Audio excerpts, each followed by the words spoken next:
Happy morning everybody, Donna from Enchanted Gardens.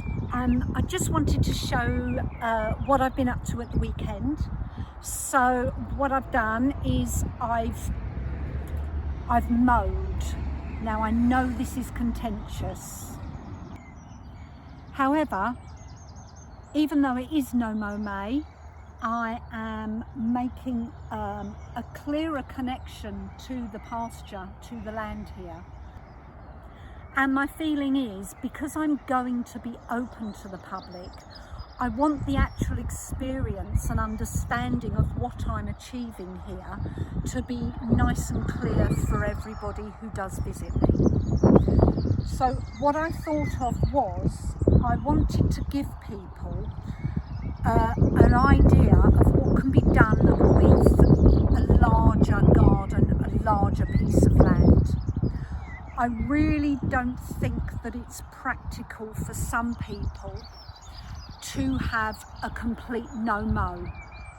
I think that's problematic. I think, for example, by July you're going to need an industrial strimmer in some gardens because your pasture, your grass, just like my pasture here, you can see the height of this grass here now. Now, when I first came to see the pasture, it was up to here. So that's a good 4.5 feet. Now, if you have a small garden that suddenly becomes 4.5 feet, I realised that the grass, in a sense, looks beautiful, looks natural. Now you know that I am specifically interested in pollinating insects and habitat and the loss of our pollinating insects.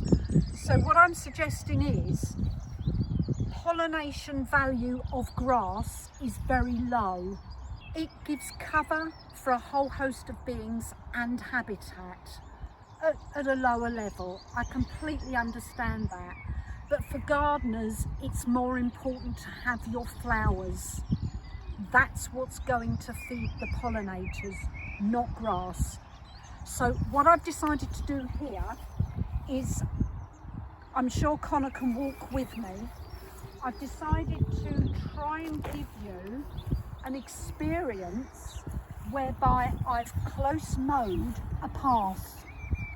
So you're going to proceed here, bearing in mind this grass is going to be up to here.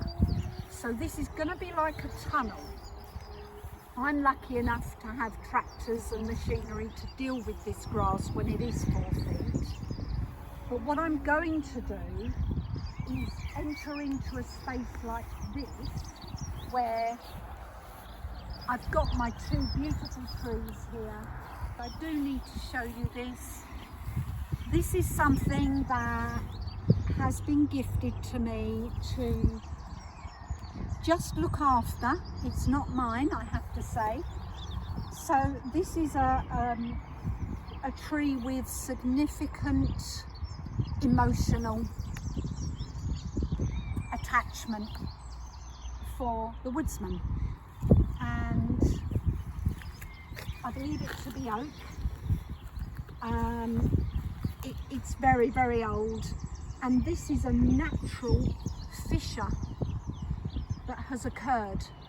Now this has been in the woods for a considerable time, and then it's been sitting in the wood yard for even longer, and as you can see, it will hold water. So I've placed it here as a water source. I do have to seal up a little crack there. As a water source, completely natural. I can fill it with pebbles, and that can be somewhere where the birds can be in the tree and come down and have a bath and whatever. So I just think that's just one of the magnificent little detail features that I've got. So we're in a space, we're going to be surrounded by grass to here. Now, what I was saying about no mow and not being practical and pollination value being relatively limited. So here, for example, I'm going to have a selection of cardoons. Now, you know that's Cinara cardunculus, and they can come up with a leaf of over 1 metre, and they will come up with flower heads of 2 metres high. So the pollination value within a natural setting of grass can be achieved.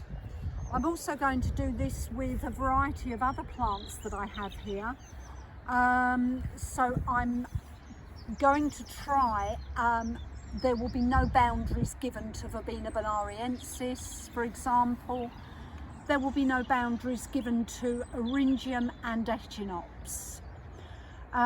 So this space, although it will be open and you would be able to sit, you would be surrounded in a way by pollinators, all busy by nature, all happening around you. So I can't wait for the grass to grow, I can't wait to plant, and I can't wait for you to get to me. Take care, bye bye.